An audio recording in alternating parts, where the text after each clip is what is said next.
dismisses truth and facts because they didn't make me feel good. I'm not like that.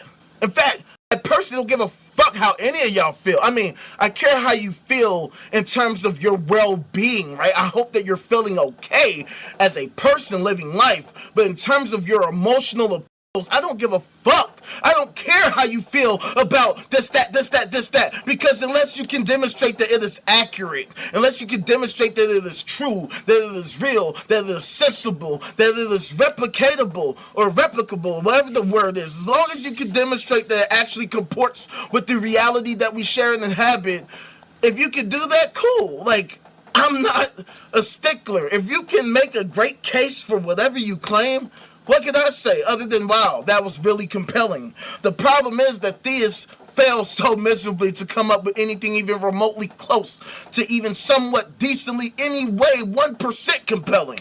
They do a lot of yelling. Oh yeah, they do a lot of yelling. They do a lot of talking. They say and say and say a lot of stuff. They say all kinds of stuff. All kinds of stuff. They never demonstrate any of it, though. They say these things like, oh, if you have the faith of a mustard seed, you could move mountains. I've never seen anybody with faith move a goddamn thing ever. Not with faith. Not with faith. Because if they could, they would. Somebody like me who was formerly a Christian would still be a Christian because I would be using my faith to move all kinds of mountains, let alone other things. But what we see is that theists never demonstrate a single shred of any of the stuff that they're talking about. That's why we have all these problems in our society, because the fact of the matter is that theists have failed miserably to make a real solid case for their ideology. If they could do it, then what is stopping them? There's so many of them. They are in every single facet of society. They are in literally every single position of government, every single possible position. The President of the United States, the Vice President of the United States, the Secretary of State, the whole damn fucking cabinet, the Supreme Congress, local state reps and senators and fucking aldermen down to the regular everyday Joe Mo working at the Save-A-Lot.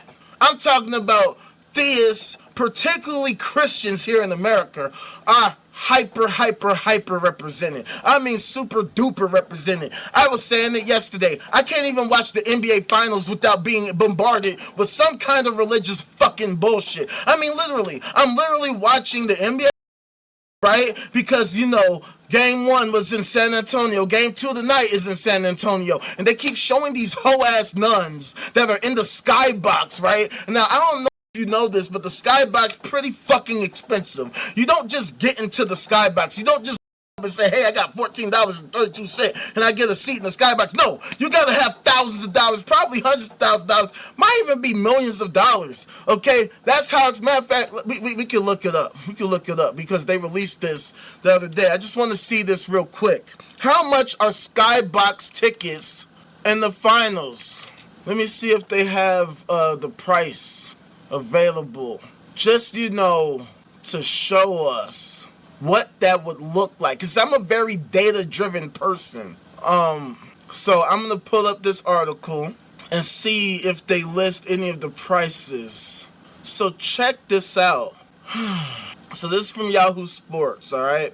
They said fans hoping to secure one of the 18,418 seats inside Frostbank Center can snag a spot through the venue's third-party operator, Ticketmaster, with the cheapest available option for a single balcony-level seat in the 200 section at $969.21 as of the time of publication. This was 4 days ago, by the way. The best and most expensive ticket left available at the Spurs Arena is in the first row of the Ledger Courtside Club with the price of $48,400 and the caveat of the no rival team gear allowed to be worn in the section, okay? And then it says in the Garden, the secondary market for the first New York home game hovers around $4,000 and up for one seat on multiple sites, including Game Time and Vivid seats.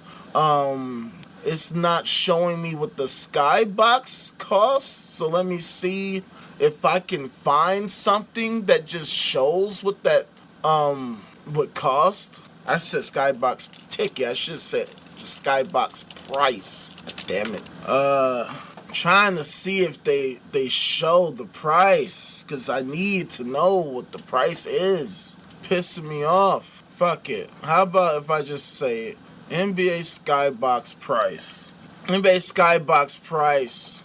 What is the price for the Skybox? You see what we gotta deal with? Like, it's always so difficult to find certain pieces of information. Why is this so fucking hard to find? I mean, shouldn't this be publicly available information?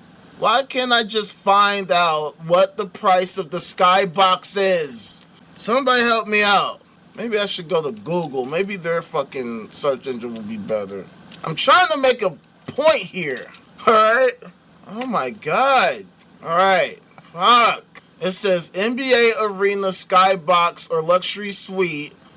Those typically cost between $2,000 and $20,000 per game. And I'm sure that does not include the NBA Finals, but that was the point. See, I wanted to get the actual number so that we can be clear on what that means. Because, okay, these women, these nuns, are at the game in San Antonio in the Skybox. As you can see, the price, at least from what we found on Google, is $2,000 to $20,000 per game.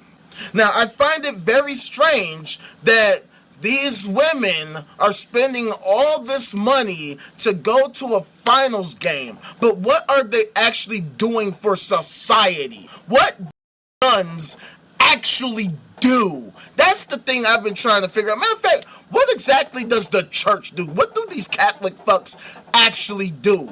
Because this is the difficult problem that we have in society, getting these theists to show us what they actually do.